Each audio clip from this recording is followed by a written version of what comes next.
autism. There were a lot of books out there about somebody with autism, usually from the point of view of a sibling or a friend. But there were some, but I didn't know too many books that were actually from that character's point of view. There are a ton of these books on the market now, and I love that because they're each from a different perspective and a different place on the spectrum. So I think it's important for kids with autism to have reading material that shows kids on the spectrum in a positive light, and I also think it's important for kids without autism to see that their peers may have autism, and that's still someone who has a unique viewpoint who they can interact with. And how did your kids, did you read parts of your Livy to them, and how did they react here? I did. I read bits and pieces of it as we went, and it was above the reading level that I would ordinarily read to them. They liked the parts about the class, which are my favorite parts too. When I would read about the kids at school and how they interacted at school, that they loved, because I think they could see themselves in a lot of it because it was inspired by them, even though it is all fiction. I think that they could see some authenticity in it, and they really seemed to enjoy that.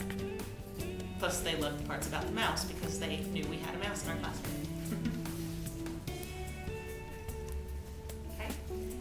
Your biography online in your book jacket says, as a child, you lived in 24 different places, including an abandoned post office, a tent, and a red cargo van. Can you elaborate a little more on how that helped shape the story of Livy? Did you know she was going to kind of take some of that on in your story? When I wrote my second book, I realized that she had never moved before, and it was startling to me because everything I've ever written, whether it was a short story or the earlier drafts of novels that I attempted or Livy, the characters always moved, and I think that's because that comes naturally to me because I always moved. Writing about characters who live in one place for a long time, I don't have that perspective. I don't know what that's like. I know as an outsider observing, but I don't know what that feels like. And when I write it, it seems almost inauthentic to me because it's so unfamiliar.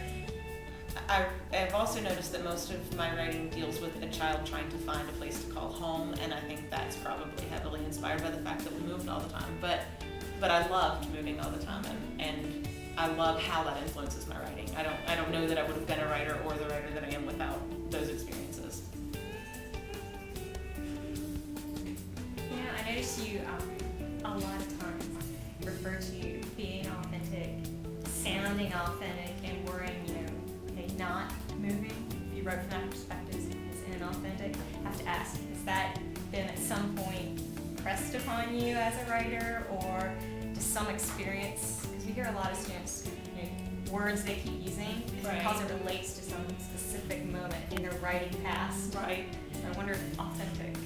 I think it came from a realization that I had when I was writing Livy, that everything I've written before has been written, I would write from the point of view of what I thought things should be like. If I wrote a small mountain town, I wrote the way a small mountain town has been written in the past and the way I've read it before. I didn't write it the way I saw it.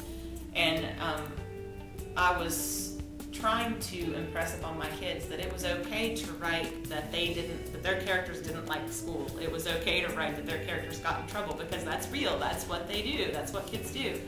And I guess I took my own advice and ended up taking their advice because they took that so to heart that it made me look at my own writing and realize I'm not really writing what I'm seeing. I'm writing what I think I'm supposed to have seen, and I don't want to do that. So that's become one of my major goals in writing, is to write what I see, what I know, whether or not it's what you would ordinarily expect to read.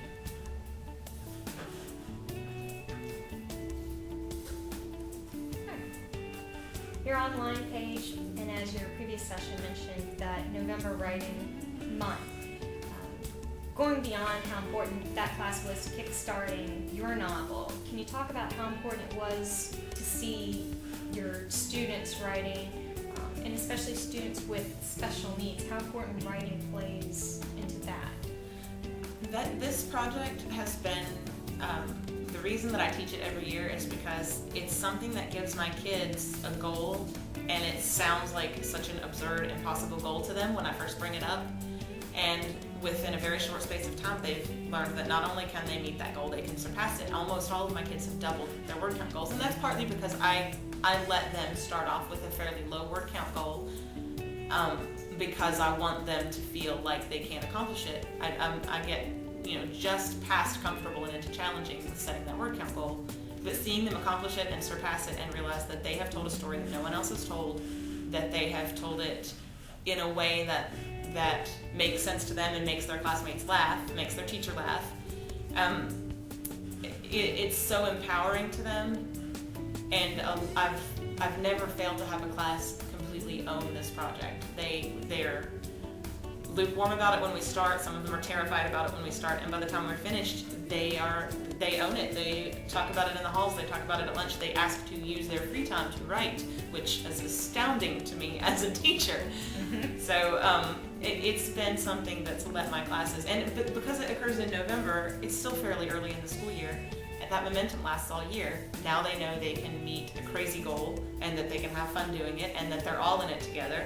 And they know each other a little better because they know the stories that each student has told. So it's a great way to break the ice with a fairly new class and get them motivated for the whole year.